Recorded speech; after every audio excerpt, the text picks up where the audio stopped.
Arudha samadhitvat. It's got a window here. Paravrita guna brahma tasams nasasmara tadatmanam swapne tishtam evotitaha. Nitya, eternal, arudha, situated in samadhitvat, from trance, paravrita, freed from guna, of the modes of material nature, brahma, illusion, dasasmara, she did not remember, tada, then, atmanam, her material body, swapne, in a dream, drishtam, seen, eva, just as, utita, one who has arisen. Translation: situated in eternal trance and freed from illusion impelled by the modes of material nature, she forgot her material body just as one forgets his different bodies in a dream. Purport by His Divine Grace, Srila Prabhupada. Srila Prabhupada Ki Jai.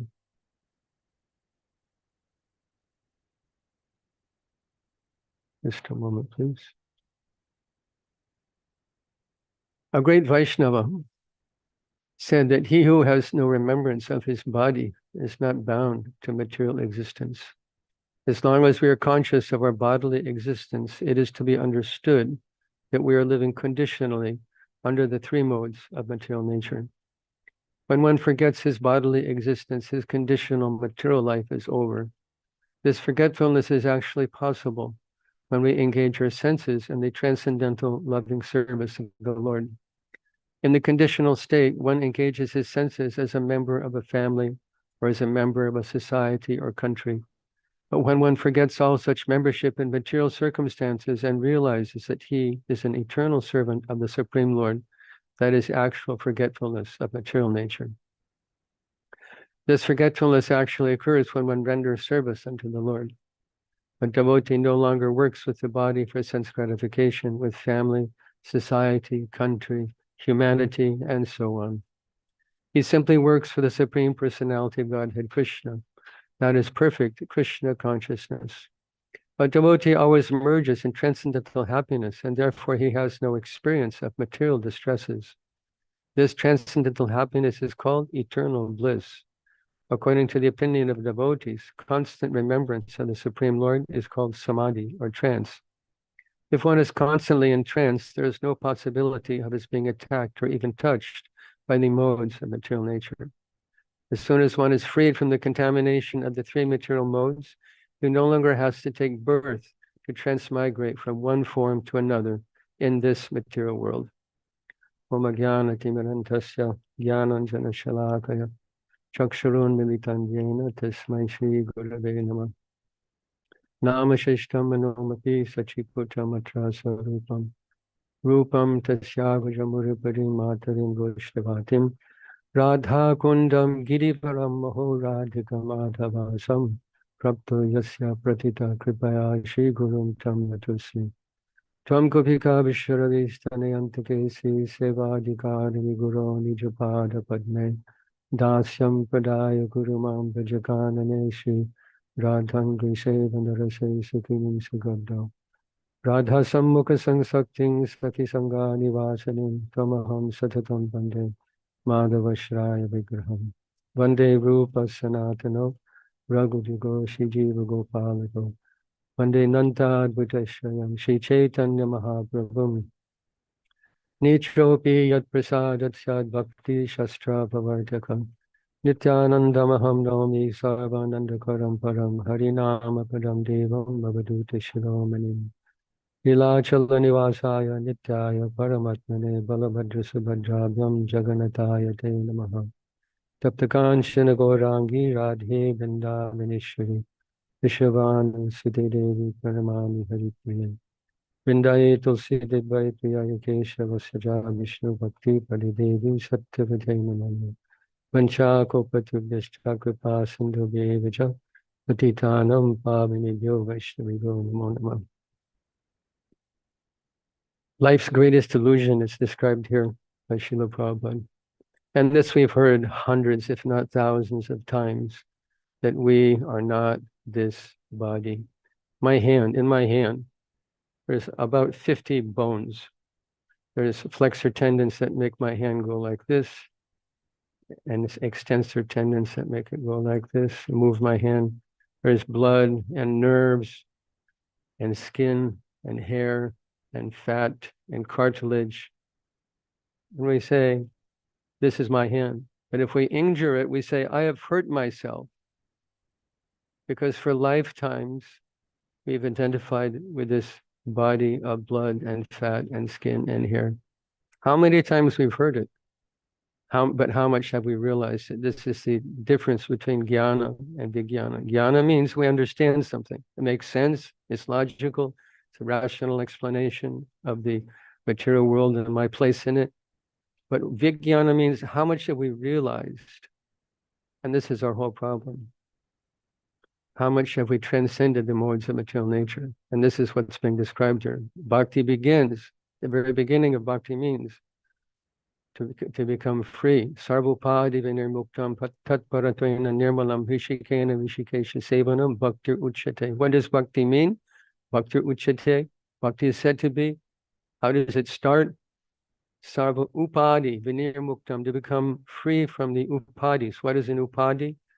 Upadi means I am tall, short, skinny, fat, black, white, yellow, brown, American, Asian, South American, Chinese, Japanese, African, smart, dumb, weak, strong. These are millions of upadis, of designations we burden ourselves with that obstruct our actual vision of the self or the soul. The soul by nature is described in the Upanishads.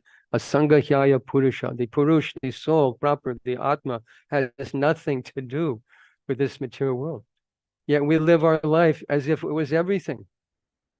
Everything in relation to my body. Yasyatma buddhi kunape tvidatu ke swadikalatradishu bhoma ijyadi yatirtha buddhe salilena karhichich janesha biggeshu sa eva gokara. Bhagavatam describes this as cow and donkey mentality. That this kunape, this sack, this body bag is me. And going to a holy place means just to take a bath. And my land of birth is worshipable. Like in America, we say, my country, 'tis of thee, sweet land of liberty. To thee I sing. It's a piece of land. It's just material energy of the Supreme Lord. What does it mean to be an American or Indian or Chinese or Japanese? It's all illusion. We have nothing to do with this material world. Yet, what is our objective in life? How will I be happy here? How will I arrange my life in such a way to create happiness? But it cannot last. This is our greatest illusion in life. We struggle hard. Sita atapa pattavarishana edina jamini jagiri. Kripana turanchana chapala sukala balagiri. We struggle hard in blazing, fiery environment and wind and rain. Working hard for what? Chapala sukala balagiri. Kripana durajana.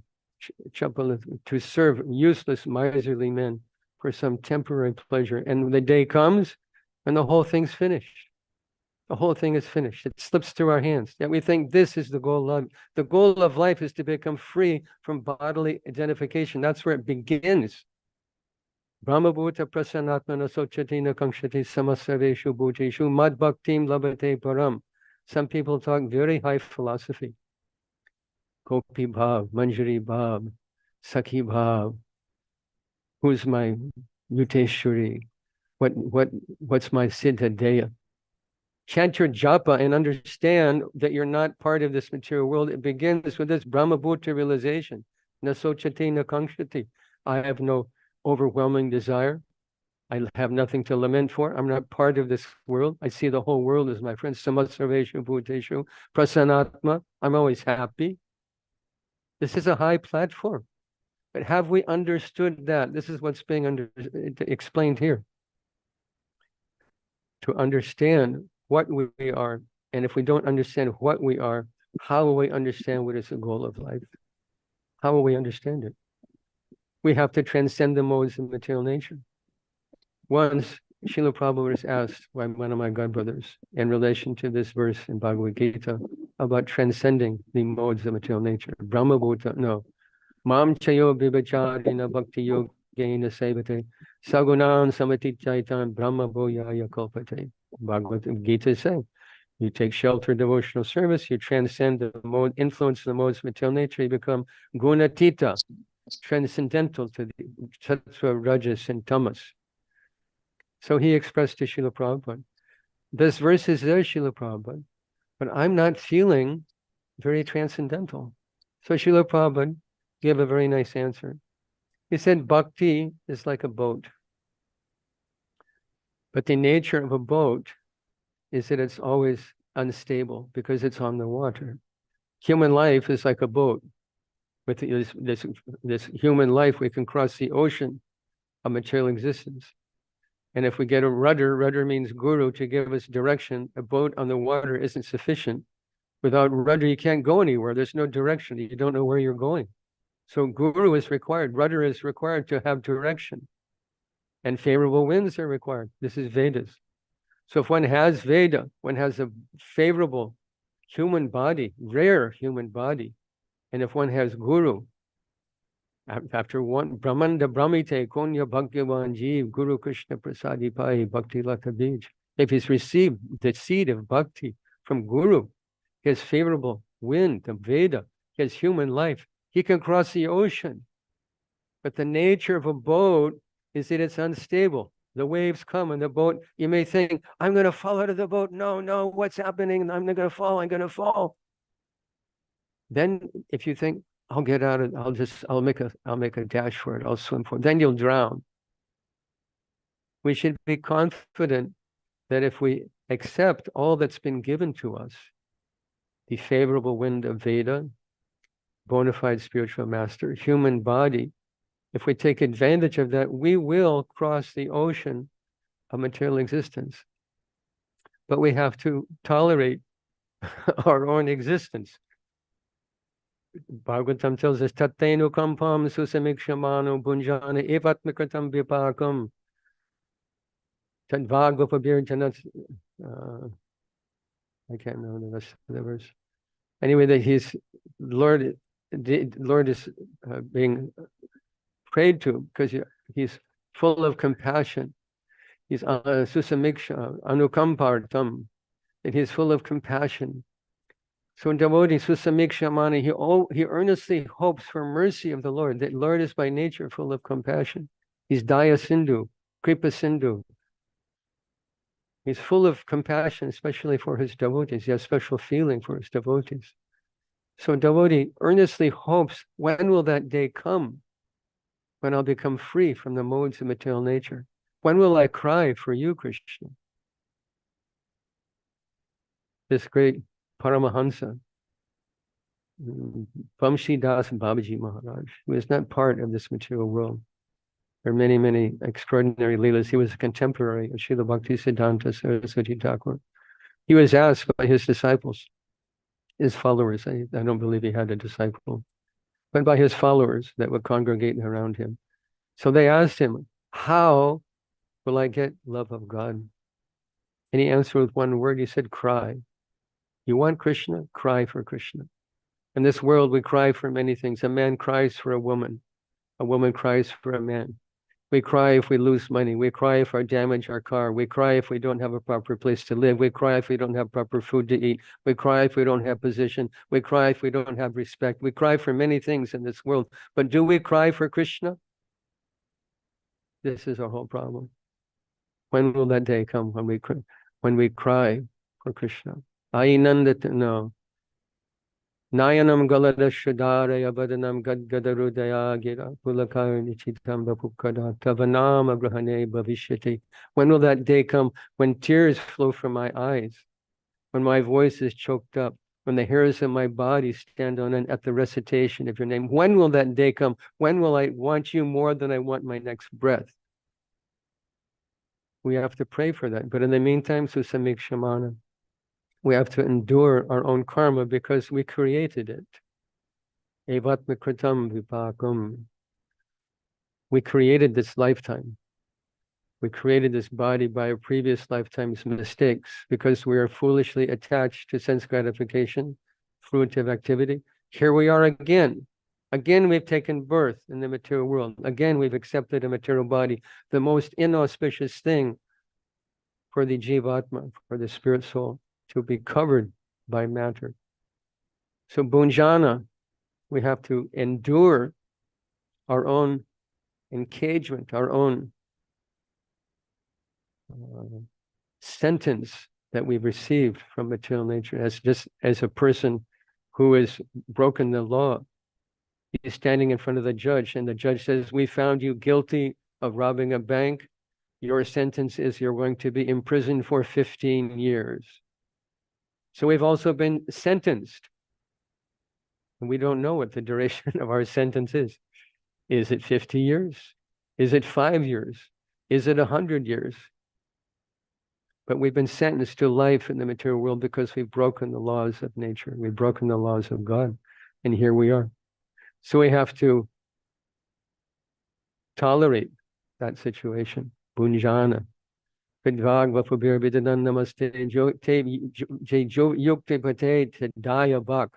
Dayabhak, Srila Prabhupada explains, is a very important word in this shloka. It means inheritance. How do you qualify for your inheritance? You simply have to stay alive. If you stay alive, then you inherit the property of your father. So we will inherit the property that's meant for us, the kingdom of God, if we stay alive in bhakti. But this is not such an easy thing. Sometimes devotees become very fanatical and impose huge vows on themselves, great different austerities on themselves. And they have it backwards. They have the cart before the horse. How is it that we become detached from this material world? By austerity? You'll always, if you think like that, you'll always fail. You'll always fail if you think that spiritual life is nourished by austerity. Spiritual life is nourished by bhakti. And austerity and detachment from this world is a product of bhakti. Bhakti is not the product of austerity and vows. We have to follow our vows the best we can. Sometimes devotees saying, oh, I can't chant my rounds. I can't follow my vows perfectly. What's the use? They become depressed, they become hopeless, and they give up the process. Because they think that by strictly following, making strict vows in one's life, and then when one deviates from that to the influence of material nature, because you haven't transcended the modes of material nature, you're not perfect in bhakti, then you think, you become depressed, what's the use? I give up. I've disobeyed my spiritual master. He's displeased with me, and spiritual life is dependent on pleasing Guru. I give up. I can't do this anymore. And devotees go away because of this thing, because they don't understand that bhakti creates detachment. Detachment does not create bhakti. Bhagavatam tells us, Vasudevi Bhagavati Bhakti Yoga Priyojita Janetya Vairagyam Jnanam Chayada Haitukam. That jnana and vairagya come from serving Vasudeva. And how do we serve him? Tesham satata yuktanam bhajatam priti purvakam tadami buddhi yogam tam jenamam upayanti te. He says, serve me all the time, constantly. That's a high thing to do, to be constantly engaged. How much mental time do we waste every day? Even in the smallest thing, brushing your teeth. Where is your mind when you're brushing your teeth? When you're dressing, when you're eating, when you're driving to work, when you're cooking? Where is our mind? We waste hours of time every day allowing our mind to drift wherever it wants to. So, satata yuktanam. We should constantly be engaged. Ihayasyar haredasya karma namanasagira dikkalavya avastasu jivan mukta su uchat. Who is jivan mukta? Is a person who's gained karmana, manasa, gira, body, mind, and words. If we're engaged bodily doing some service, that's very nice. Like when we're chanting japa, bodily, we're engaged in service. Our fingers are moving, rotating beads. Our tongue is wagging. Sound is going in our ear. It's registering in our brain. Our body is engaged. But is our mind engaged? This is the challenge of japa, to bring our mind to Krishna. And this is how bhakti is available, by associating with sound. How does it come? By bringing our mind to Krishna. Karmana manasa gira. Krishna says, Manmana bhava madbhakto, fix your mind on me, become a devotee. Yato nischalati manaschanchalamastiram. Tatastato neyam yaitat atmaneva vashamnayam. Krishna advised Arjuna in 6th chapter of Bhagavad Gita, wherever your mind wanders due to its flickering and unsteady nature, one should bring it back under control of the self. This is the challenge of japa. To be to be Krishna conscious while we're chanting Krishna's name. It's an extraordinary thing, isn't it? It's a paradox. Lord's name is coming from our mouth, Krishna, Krishna, Krishna, but our mind is going Maya, Maya, Maya.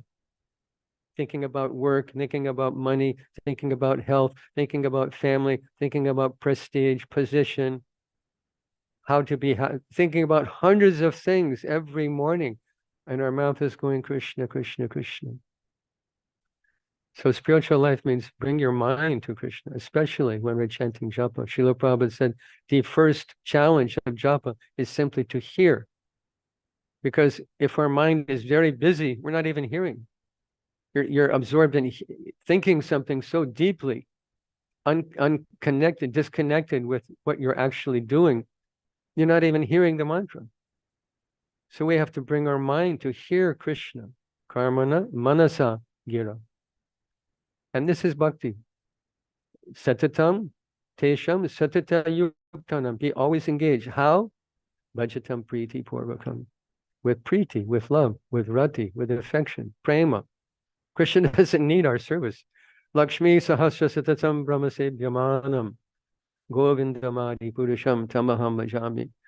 He's being served by lakhs and crores of goddesses of fortune, gopis. Does he need our patam pushpam phalam or dupam dipam naivedyam? Does he need that? He says he wants it. He says, patam pushpam phalam toyam yomi bhaktya parichyati. That if you offer me a leaf, a flower, fruit, or water, I accept it. Does he want flowers and fruits? And when the season comes, the trees are overburdened with flowers and fruits. Mediterranean Ocean is there. Caspian Sea, Atlantic Ocean, Indian Ocean, Pacific Ocean, Atlantic Ocean. 70% of the globe is covered by water. Why is he asking for what? It's his water. Why is he asking for water? Flowers, fruits. What does he want? Yomi bhaktya parichyati. He wants our devotion. He wants the feeling. He accepts the feeling of the offering, not the offering. He doesn't need it. He doesn't need our service. But he wants our love. Just like if a child comes to the parent, he says, Mata, Pita, Mama, Papa, I brought you some toffee. Please, it's very tasty. You taste. Where did he get the toffee? He got it from his mother or his father. But he wants to share. He wants to share the tasteful experience of eating something sweet. I want you to enjoy. I want to make you happy. This is bhakti. And Krishna is conquered by this bhakti. He's conquered by bhakti, not by yoga, not by jnana, not by karma. Yoga will never get you bhakti. In millions of lifetimes, it'll never get you bhakti. Karma. Karma means business. Baniya. Don't be baniya with Krishna. Prahlad Maharaj says, don't be banik. I gave you, now you give me. Sometimes even devotees do this Satya Narayan Katha. This is Karma Kanda section of Venus. I gave you dud, ghee, gehun ka atta, and they blow the dud. Now you give me. I'm opening a business, make my business successful. I'm moving into a house. Now make me happy in this house. I want to have a child. I want to have a husband, a wife, a promotion. So they worship God. This is karma. This is not bhakti. And it's pious, no doubt. They've approached the Lord. They're pious persons, but they'll not get bhakti by karma. What to speak of jnana? Jnanis, they want to merge into the impersonal absolute. Aruya krishna param padam tata. They fall down from their position. They do Krishna sadhana, extreme sadhana. But they can't get Krishna. They fall down from that because they're self-interested. Bhakti means my only interest. Asli shava paduratam pinashtumam. Adarshana marmahatam kurutuva. Tata tata va vidadatu lampato mat prananatas saivanapara. That you can embrace me, you can bless me, you can cheat on me, you can trample me. No matter what you do, you're my prananath. This is the pinnacle, the acme of bhakti expressed by the Gopikas of Vrindavan. So we should understand, if we want bhakti, we should understand what it is. So where does bhakti come from? Bhakti comes from serving the Lord and serving his devotees. Actually, there's no cause for bhakti but bhakti. Just like, for example, in football, in America, we call it soccer. Same game. There's 11 people on the field. There's 11 people on the bench. The guy on the bench just can't jump onto the field and start kicking the ball. Don't get off the field. You have no right. He has to be called onto the field. To sit on the bench, he has to be qualified. He has to attend the practices. He has to become expert in the art of kicking the ball. He has to be part of the team. But he has to actually go onto the field and play. He has to be called onto the field. So what does this analogy mean? It means that in bhakti, in pure devotional service, we require the mercy of Sri Guru and Vaishnavas. We have to be called onto the field of pure devotional service. You just can't decide, I'm going to be a pure devotee. I chanted my rounds, I follow the principles, I read, I chant, I surrender, I donate, I attend. That's all good. But you have to be called onto the field of, you have to get mercy. Anukampartam. Teshamayvanukampartam aham jnana jamtama. Nasham yatma bhavasto jnana dipena basvata. How are our illusions destroyed? How are we able to enter bhakti? Anukampartam. By mercy. We have to be called onto the field of bhakti. So sadhana means you're sitting on the bench. Sadhaka means we be the best devotee we can be. But don't artificially pretend. Be honest with yourself. What can I do? And if you can't be the top class pure devotee, don't give up. Because in bhakti, it's so extraordinary. That example is given in Shastra, that bhakti is like running through the forest blindfolded at night. You'll never trip, you'll never fall, you'll never run into a tree. Krishna is taking us back home to Godhead, because any devotee, anyone who even chants the holy name once, becomes very, very dear to the Lord. When Chaitanya Mahaprabhu was arguing with Chandkazi had broken the Mridanga. Chaitanya Mahaprabhu called for civil disobedience. 100,000 people converged on the Chandkazi's palace. He became very terrified. He didn't come out. So Lord Chaitanya said, what kind of what kind of reception you're giving me? I come to your house, you don't even come out. Anyway, they had discussion. So in the course of the discussion, Chandkazi mentioned, he spoke the name Krishna, Hari, Rama. Lord Chaitanya said, you're the topmost person. Why? Because he's chanted a few times, holy name. You become all perfect. You've chanted the holy. So what is a devotee's position? Who's on whose tongue the holy name is always vibrating. Aho bata sapacho to guri and yadshavargri vartate nama tubhyam tepus tapaste jahavur sasnaraya Brahma nurture nama gananti yete. Bhagavatam says, if the holy name is found on the tip of one's tongue, that person has done all auspicious activities. He's practiced yoga. He's gone on Tirtha Yatra. He's given charity. He's done austerity. He's taken holy dips. He's studied Veda. He's done everything required, even if he's born in the family of dog eaters. So if we have done all those things in our last life, and that we've come to bhakti, what achievement is left for us? If we've done yoga and jnana and studied Shastra and gone to holy tirtha, holy tirthas, and taken sacred dip in different sacred rivers that all actually are here in Bharat, What is left? What achievement is left for such a devotee who's chanting the holy name? Because he's done all of those things. What is left? Prema, Krishna prema. And this is the fruit of our sadhana.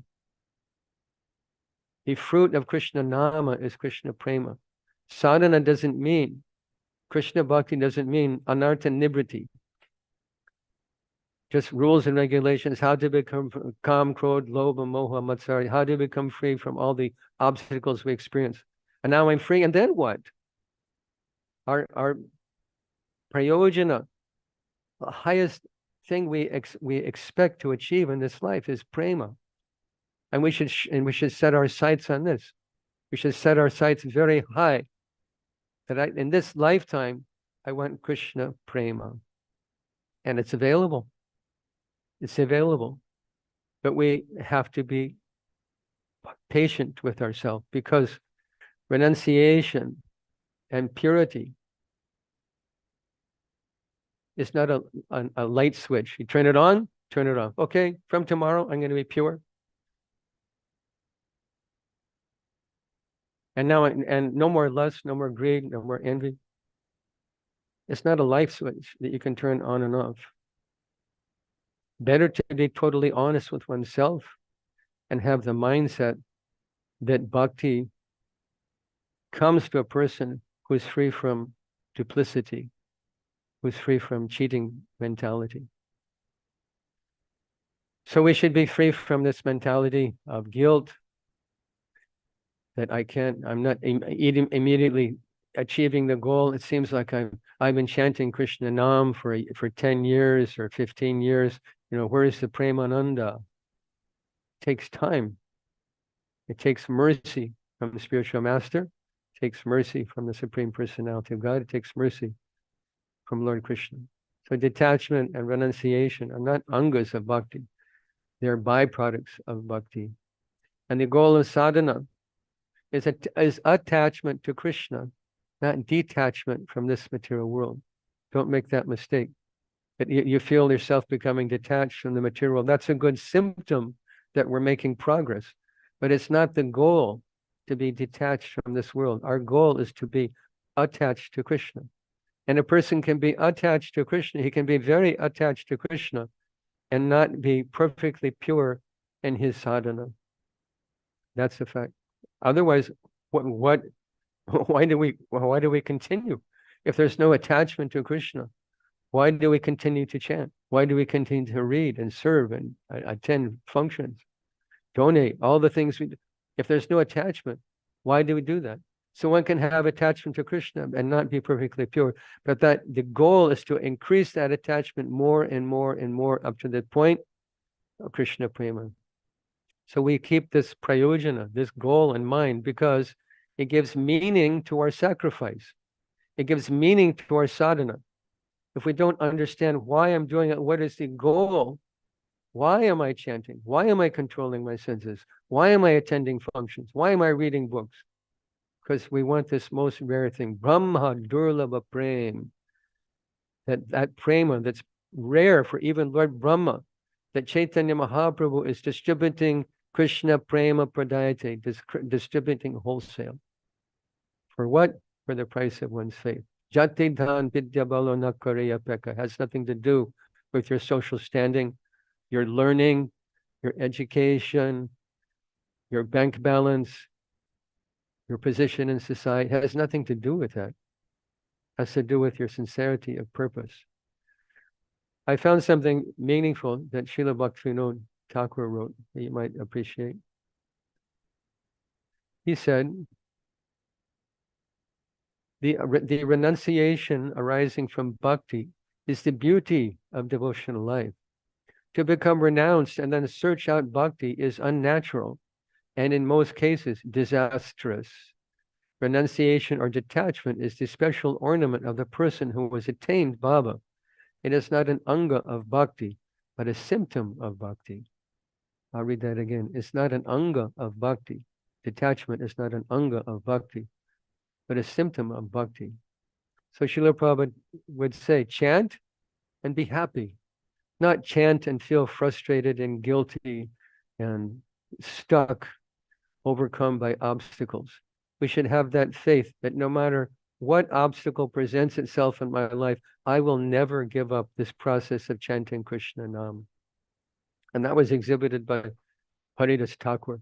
Haridas Thakur was brought before the magistrate, the Muslim magistrate, and he challenged him, you got such a pious birth as a Muslim, and why are you chanting this nonsense Hindu mantra?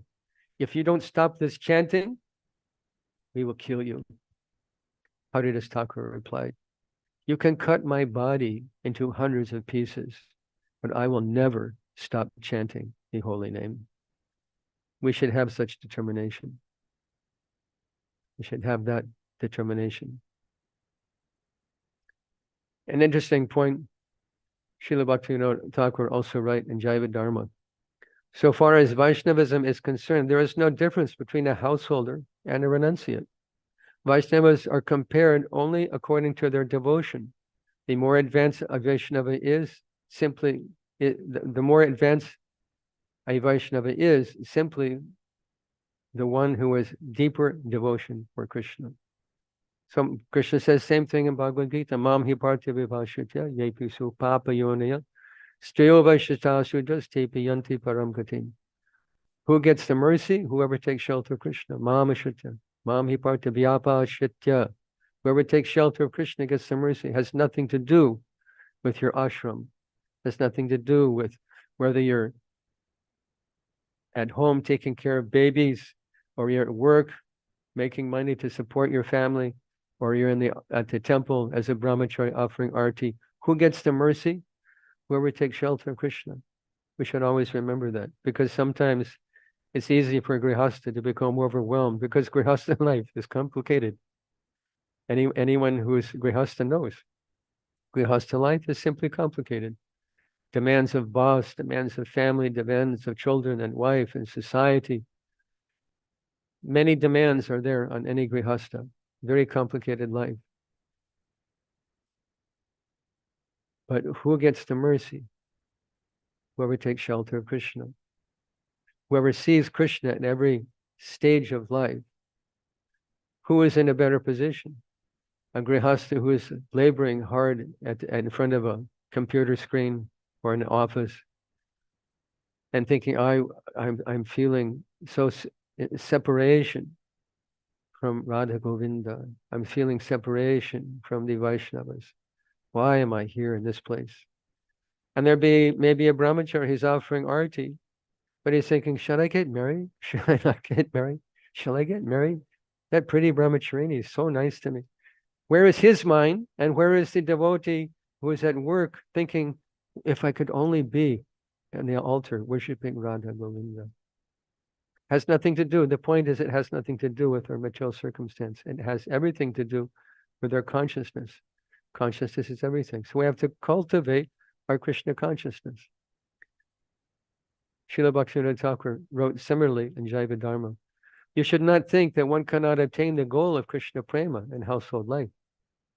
Most of Mahaprabhu's favorite devotees were grihasthas, and even Vaishnavas in the renounced order of life would pray for the dust of the lotus feet of the grihastha bhaktas.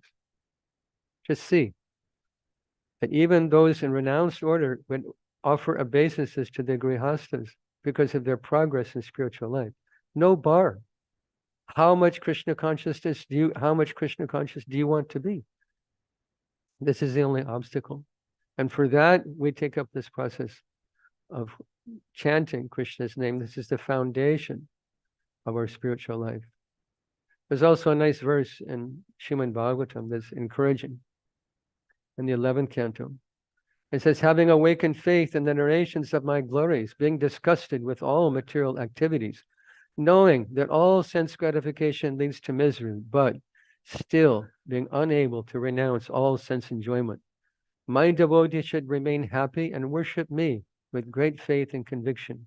Even though he sometimes is engaged in sense enjoyment, my devotee knows that all sense gratifications leads to a miserable result, and he sincerely repents such activities. So Krishna said, Tato bhajeti mam prita shraddhayor dvida nishchaya. Dvida nishchaya, with great faith, mam priti, to worship Krishna with affection. Worshipping Krishna with affection doesn't require perfect purity. He responds to our love for him, our feeling for him, our bhakti for him, not your ashram and life, not your money, not your position, not your respect, not your gender. It's nothing to do with that. How much feeling we have Krishna. He responds to that. So one should never become depressed.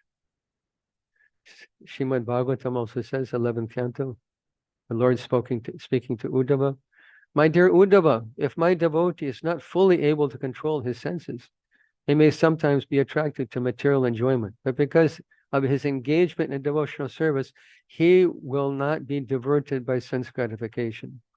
Srila Vishwanath Chakravarti Thakur wrote in his commentary, the Lord said, what to speak of those devotees who obtain the platform of Rati, Bhava. Rati means where love actually blossoms in the heart. One develops positive, heartfelt, emotional attachment to the Lord, love of God. It's a flickering of love of God dawns in the heart. Even neophyte devotees are assured of success. A neophyte devotee may sometimes be attracted to material enjoyment, but because of the strength of his sincere devotional service, he will not fall down from his exalted position. And Krishna says in Gita, Abhichat, Sudaracharo bhajate mam ananyabhak sadureva samantavyak samya bhavisiddho hisa. Who makes Krishna, who serves him ananyabhak with no other objective in life, is considered to be a sadhu. So this high position that's being discussed in this verse in Bhagavatam, of being completely free from the bodily conception of life, to seeing one's life just as a dream. It's not so easy to wake up from that dream. And it's not like a light switch. Like if we wake up in the morning, the light comes on, boom, we're awake. Bhakti is not like that. Just like the sun. Sun rises in the morning. Does it like it's 4 o'clock in the morning, it's pitch dark, and then boom, 4:30 or 4:10, it's bright light. Everything happens gradually. The sun just starts to come up and you can't see anything. Then slightly you can see some form in the distance. The sun rises higher. You see some texture. It rises higher. You can see form, color, and texture. And when the sun is fully risen, you see everything. But it doesn't happen automatically. It doesn't happen like a light switch. It happens in time. So when we read verses like this, that wow, that we're supposed to be completely detached from the bodily conception of life. I'm so attached to this material world. There's so many faults in my character. What is it? How will I get to this high position? In time. Srila Prabhupada gave me an example. He was walking with devotees and he said, what is the difference between a green mango and a ripe mango? The devotees said, well, one's juicy, one's not juicy. One's sour, one's sweet. No. What is the difference? Prabhupada said the difference between a green mango and a ripe mango is time. If the green mango remains attached to the tree, it will become full of sweet, delicious juice. But we have to, in the same way, we have to remain attached to the process of Krishna Bhakti. And in due course of time, the symptoms of pure love of God will gradually manifest in our heart. And as the sun rises in the sky and gradually illuminates everything, slowly, everything will be illuminated in our heart. So I hope this short lecture has been useful to you. If anyone has any comment or question, I can ask. You can feel free to ask. I hope I can answer. Hare Krishna, Prabhuji. Thank you so much for this very useful and daily, this is very practical things that you have told how to move ahead in the devotional life. My question here is that because we know that we are not spending a quality time in chanting. The mental time we are not spending in the chanting. Our thoughts are somewhere else and chanting is going on. So what are the do's and don'ts that can help us to concentrate more on hearing the chanting when the mind is going here and there? Number one, take your mobile phone and turn it off. Okay. If it starts beeping at you, oh, someone sent me a message. Oh, what's the weather? Oh, what's the stock market? Just turn it off. and turn off the rest of the world. You should consider your japa time. This is my Krishna time. This is the time I'm with Krishna. I'm not chatting with other people. I'm not reading something. I'm not playing with my mobile phone. I'm not watching TV. I'm not with my face on the computer screen. I'm with Krishna by the sound vibration of his name. And this is not an easy thing, because in this age we're bombarded by I mean, they talked about weapons of mass destruction, right? This arrogant country, America, invaded Iraq looking for weapons of mass destruction. But what is more dangerous? These mobile phones and computers, weapons of mass distraction. They're simply distraction in our life, enticing you more and more and more. And I mean, it's another topic entirely, but they're programmed in such a way. If you watch a wildlife flick, if you watch a little 10-minute lions are chasing zebras or something, then one after another, after another, after another, you'll be bombarded with the same image. Watch another, watch another, watch another. They're intentionally distracting us. And these are the sattvic things. There's other very rajasic and tamasic things that they want us to see. So first thing, turn off the rest of your life and simply hear Krishna's name. And this is the struggle of japa. It's a struggle I experience, the trouble every devotee experiences, because this is the very nature of the mind. The mind does not like to focus on one thing. I want to jump. Chanchalamahimana Krishna, pramati balavadvidham. Pramati, very obstinate, powerful, more difficult to control than the wind. This is the challenge of japa, to bring our mind to Krishna. And it begins simply by hearing. And when we're hearing, then naturally the mind will gravitate to things Krishna, his gun, his qualities, his rup, his beautiful form, his lila, his activities. This is real japa, when we're merged in remembrance of Krishna's beautiful form and activities. But mostly we're just trying to get it done. So Shastra says, Nama aparadhi yuktanam nama neva hrantigam abhishani prayuktani tanyavarti karanicha. This means that we're chanting Nama Parad, but how to overcome Nama Parad? By chanting. There's no other solution to becoming more attached to Harinam except by Harinam. So it means practice. One has to practice. I have no other answer. Thank you so much, Prabhuji. Thank you so much. We'll try to follow that. Thanks. Yes, Varun Prabhu, you can ask question with Prabhu. Hare Krishna, Prabhuji. That was Prabhu. Prabhuji, sometimes Prabhuji, sometimes material distress becomes too much. Like we are facing Adi Bhautik, Adi Daivik, Adi Atmik, Adi.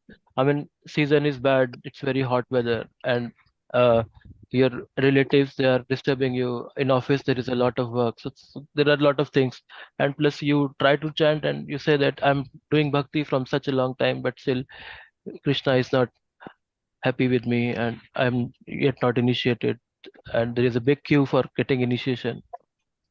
And how to, I mean, you just said that you just continue with the association. Yeah. With association and continue to worship. Mam Prita, Lord said, you simply continue to worship me with love. And initiation, this is also a big topic, but briefly, Prabhupada waited 11 years. But from the time he met Bhaktisiddhanta Saraswati Thakur till the time he took formal initiation. So one should not be discouraged. And initiation, Prabhupada also said once that accepting the principles of bhakti and executing the principles of bhakti, living in the world of bhakti is initiation. And formal the acceptance, sitting at the fire sacrifice does not constitute initiation. That's the ceremony that formalizes initiation, but real initiation means to have this firm vow, drida vrata vow, that I'm going to follow. And that requires practice. Abhyasa yoga yuktena chetasam nanyagamina. Not allowing our chetas, not anyagami, not allowing our chetas, our consciousness, to go to any other thing. And that just requires practice. And that requires jnana. Jnana is very helpful. It's like it's mango season here in Mayapur, in Delhi also, I think. So if you want to eat a mango, you take a knife and you peel the mango. You don't eat the knife, you eat the mango. That knife was instrumental in the process of eating the mango, but you eat the mango, not the knife. So jnana is very helpful in bhakti, but it's not the goal of bhakti, and it's not the cause of bhakti. But jnana is very helpful understanding what is our situation. Who am I in this world? If we have a firm conception of that, then we're padma patram ivambasa. Or like lotus flower, you can be surrounded by the most unclean sewer water.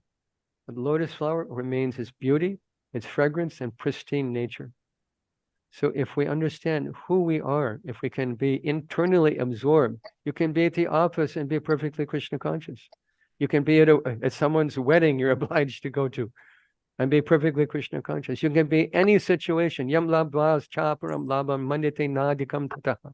Krishna says in Bhagavad Gita. Even the most distressing situation, you can be perfectly Krishna conscious. Is it easy? It's not easy. It's very difficult. Many things come up in our life, especially in family life, that create upheavals in our consciousness, emotional upheavals, attachment.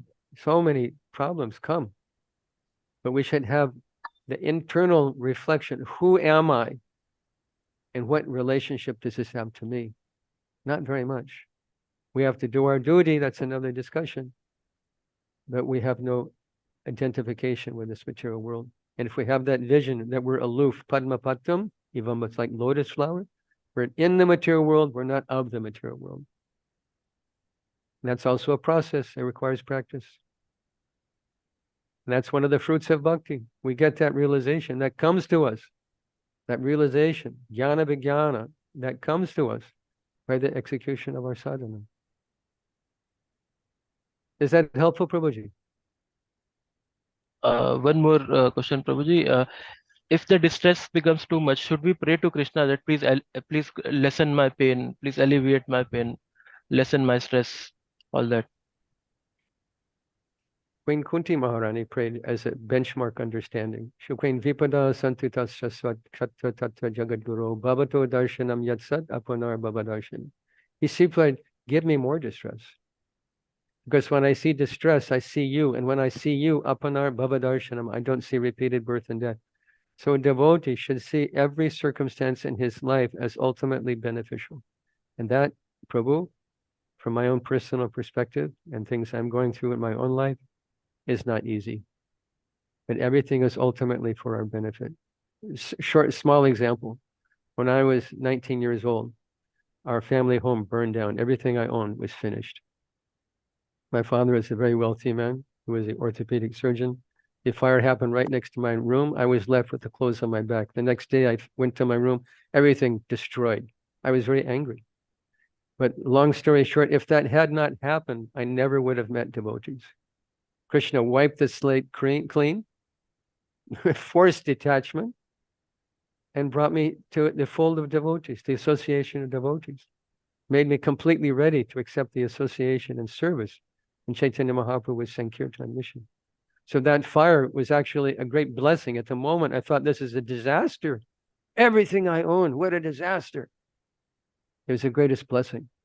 So sometimes that which we immediately perceive to be very distressful is ultimately a blessing. They say every cloud has a silver lining. So every black cloud that comes to our life also has meaning. And this was Queen Kunti's prayer. That Apunar Bhavadarshanam. See Krishna behind everything that happens in your life. You give me or you take away. You bless me, you push me down. I'm your servant. But prananatastu seevana. And this way we attract.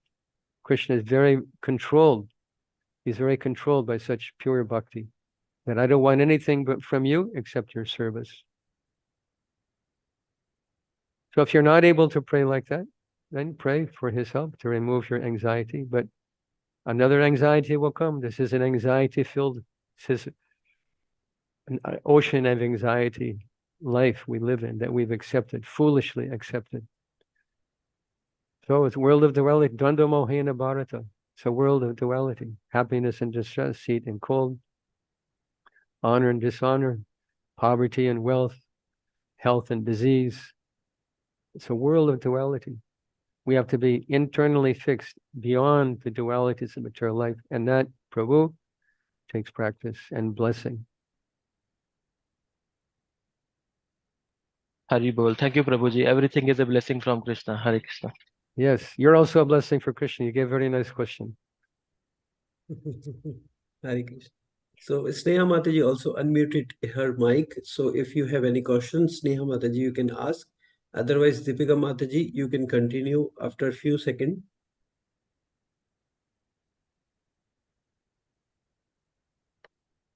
Okay, Deepika Mataji, you can ask question.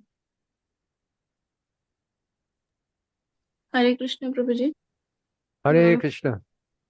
Dandavat Pranam, Prabhuji. Prabhuji, I Dandavat wanted Pranam. to know that, Prabhuji, we are not doing, great devotional service, not doing our japa properly. So you talked about guilt and that depression. So that happens. But when you see that people who are not involved in devotional service, who are not into bhakti right now, they are living happily in the material life. So how do we overcome that stress that even after I'm not even doing bhakti properly, I'm neither enjoying material life. So you're nowhere there, and how to have that undeterred faith that whatever little you're doing, Krishna is seeing that and he is with you. Because day after day, when you fail, like I am struggling with getting up early in the morning. So day after day, I feel very disappointed in myself that I cannot make Krishna my priority. I can get up for other things for my own purpose, but I cannot get up early in the morning for Krishna. But when I have that guilt and I feel depressed. So how do we remain charged up despite of our failures? A very good question. Many devotees experience this, Mataji. You're not alone. So several points to consider. First one is, it's just human nature to show a happy face to society. They may be on the verge of depression, they may be on the verge of depression, maybe on the verge of divorce, maybe on the verge of financial disaster, but they have a smiley face to, how are you? Oh, I'm great. I'm great. My kids are in school, they're getting their toppers. My husband's making good money. But their whole family situation may be on the verge of collapse, but they're showing happy face to society. Everyone shows a happy face. No one is honest enough, as you are saying, to admit that there's disturbance in my life. But the disturbance in your life is a wanted disturbance, that how can I be a better devotee? And Krishna can never forget a devotee who feels like that. Life is full of ups and downs. And even in the face of failure, we make progress. Like if we graph it, if we make a graph, we're going up in bhakti, oh Haribol, Haribol, Haribol, and we fall. Oh, I can't get out of bed anymore. We fall down. Okay, I'm getting up. Haribol, Haribol, Haribol, Haribol, Haribol, Haribol. And then we fall down, up and down. But the net result is we've come from here to here. The net result is progress. So if you want to get to bed, if you want to get up early, you have to get to bed on time. If you need 6 hours of sleep and you want to get up at 4 o'clock, go to bed by 10 o'clock. If you need 7 hours, go to bed by 9 o'clock. But if you stay up till midnight, 1 o'clock, analyze how you're spending your time, and give time for Krishna. Early to bed, early to rise. I go to bed latest 9 o'clock. I get up 2 o'clock in the morning. I have most of my japa done before Mangal Arati. But that's my body. I've been doing it for 50 years, 52 years. I've never used an alarm clock for 50 years. That's just my body. So structure your life and such. And if you can't get up, don't beat yourself up. But make the first thing you do in your life chanting Krishna's name. If you get up at 7 o'clock, if you get up at 6 o'clock, set the first hour of your day aside. Set the first hour of your day aside for chanting japa. And focus on it. Make it quality japa. Even if you can't chant 16 rounds. If you're not initiated, you're not obliged to chant 16 rounds. But if you want to be initiated, then you're required to come to the standard of 16 rounds. So if you're striving for that, make that the first thing you do in the day is chanting japa.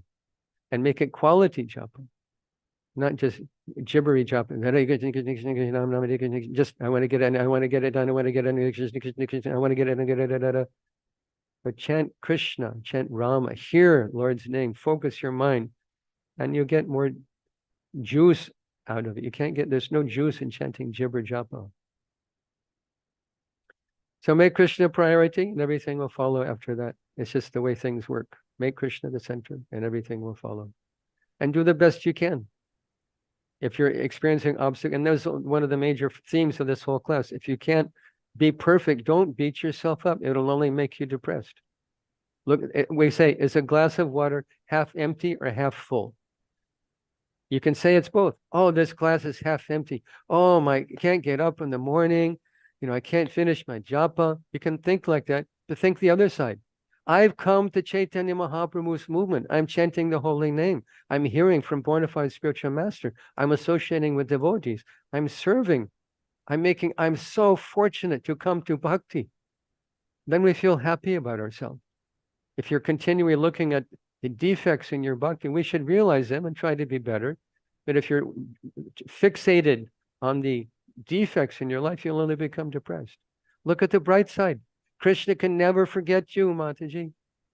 You're a rare soul. Samahatma Sundurlabha. Vasudeva Sarvamiti. Samahatma Sundurlabha. Krishna is the goal of your life. Krishna says you're Sudurlabha Mahatma. Very rare, special, great soul. I'm not butter polishing. This is Krishna's words. That's how he feels about you. Because you're chanting his name.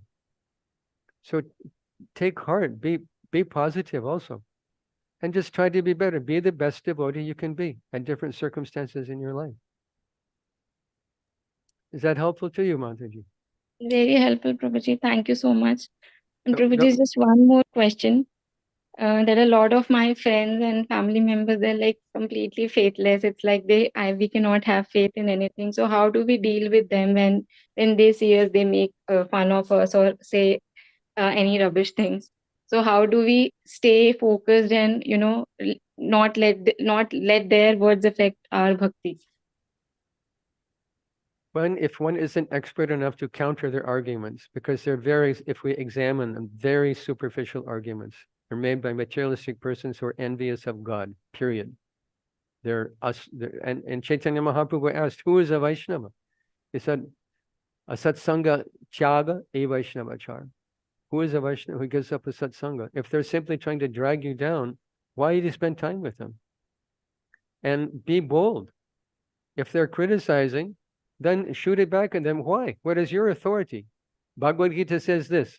What is your authority? Just because you think so? Just because you think something's true, I have to accept it as true? Your opinion? What is your opinion?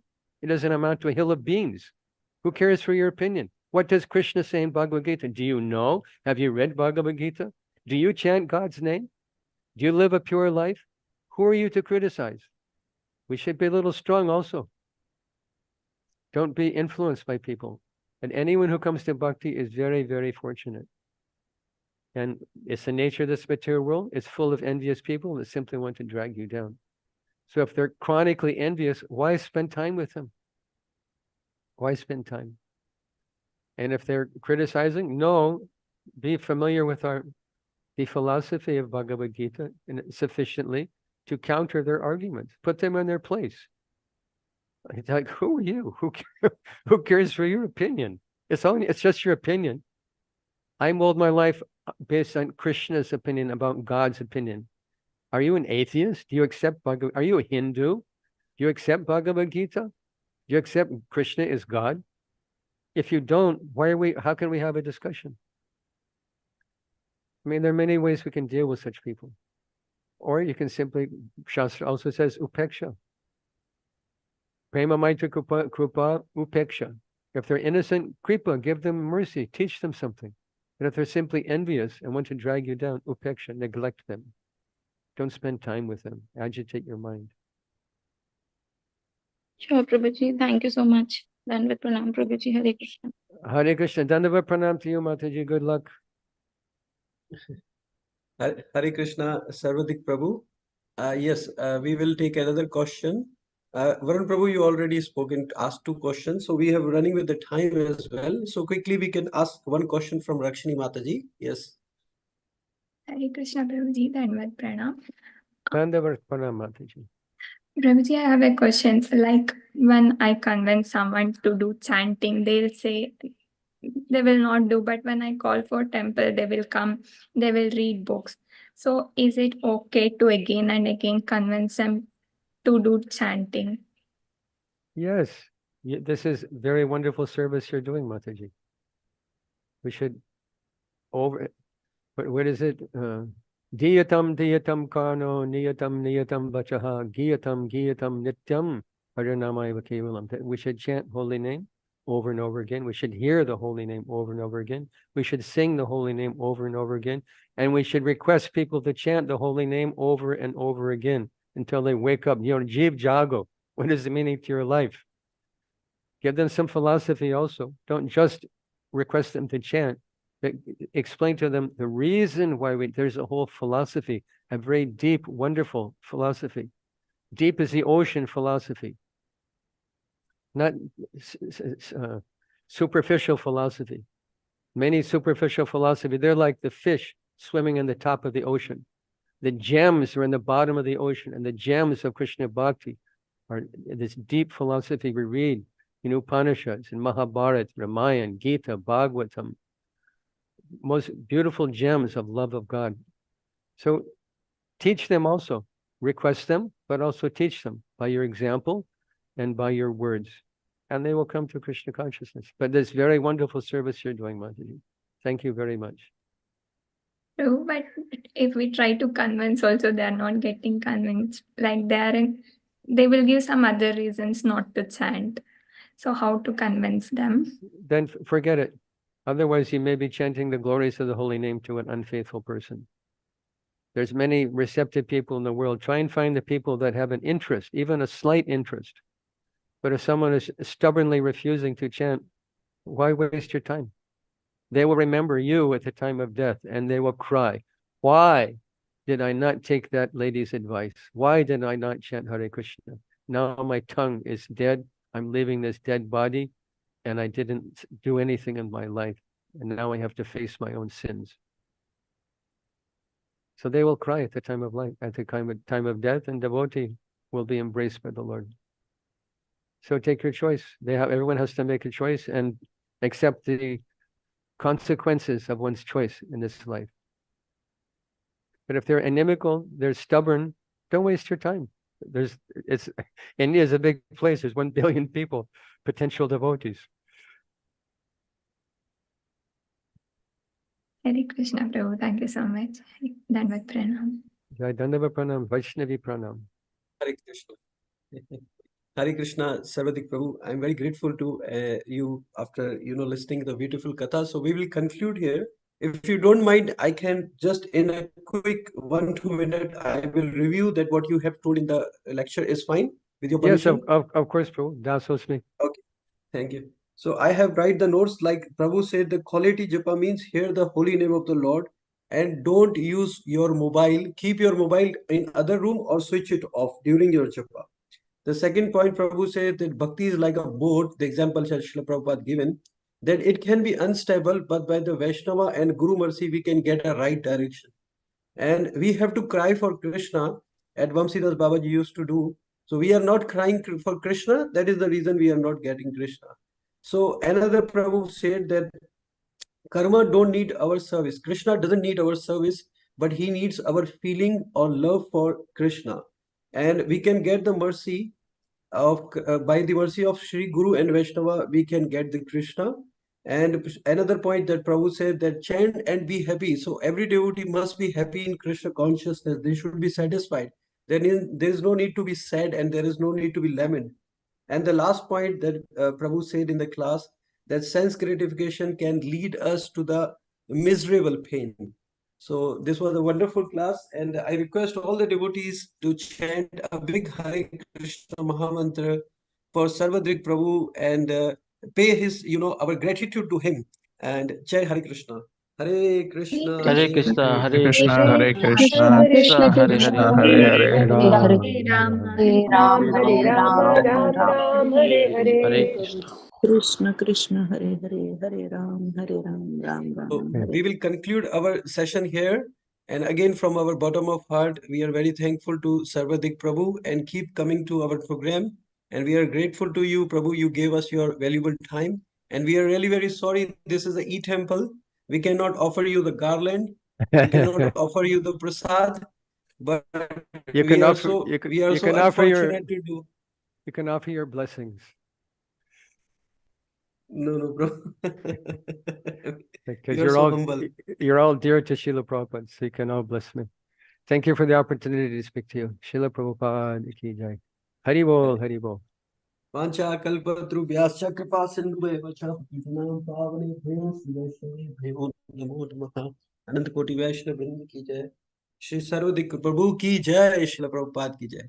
So we will continue our japa session. So any devotee would like to leave for their household or work, anything is there, they can leave, no problem. But I request that other devotees who can stay in the e-temple, they can chant with us the holy name of the Lord. And don't use your mobile or keep your mobile in another room. In the morning time, there is no need to use too much mobile and show the status and check the things. So I request again, during your japa, concentrate and listen the holy name and give your proper time to your japa. Hare Krishna. Thank you all the devotees for joining. Hare Krishna, Prabhuji. Namo Vishnu Krishna Krishna. Charam ki jai, sadhu.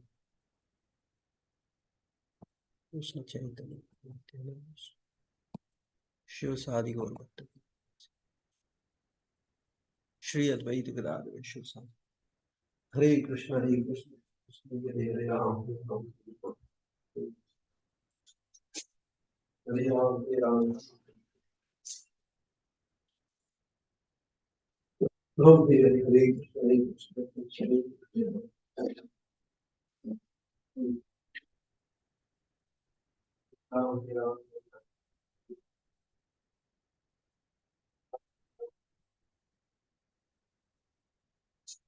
Hare Ram, Hare Ram, Ram Ram,